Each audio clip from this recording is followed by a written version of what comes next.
One thing that keeps me puzzled, despite having studied finance and economics at the world's best universities, the following question remains unanswered. Why is it that 5,000 units of our currency is worth 1 unit of your currency, where we are the ones with the actual gold reserves? It's quite evident that the aid is in fact not coming from the West to Africa, but from Africa to the Western world. The Western world depends on Africa in every possible way, since alternative resources are scarce out here.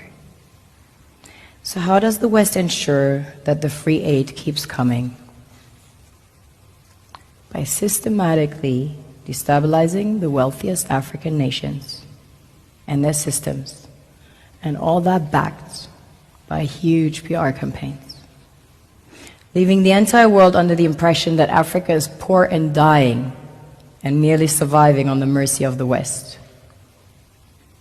Well done, Oxfam, UNICEF, Red Cross, Life Aid, and all the other organizations that continuously run multi-million-dollar advertisement campaigns depicting charity porn to sustain that image of Africa globally.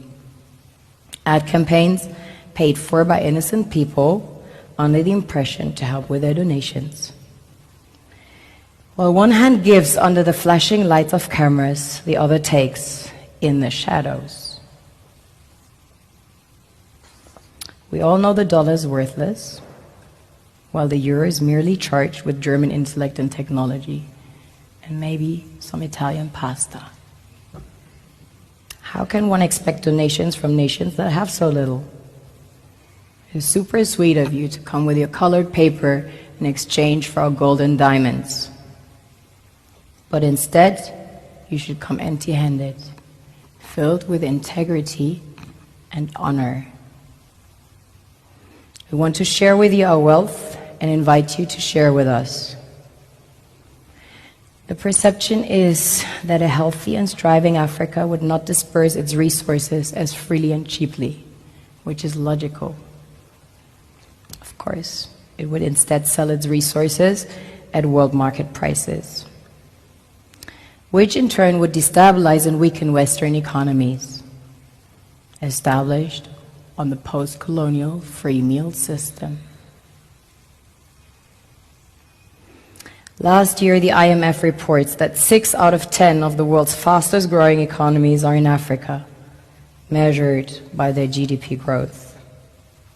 The French Treasury, for example, is receiving about $500 billion year in, year out, in foreign exchange reserves from African countries based on colonial debt they forced them to pay. Former French President Jacques Chirac stated in an interview recently that we have to be honest and acknowledge that a big part of the money in our banks comes precisely from the exploitation of the African continent.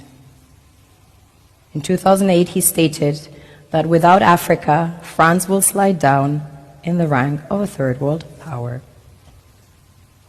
This is what happens in the human world, the world we have created.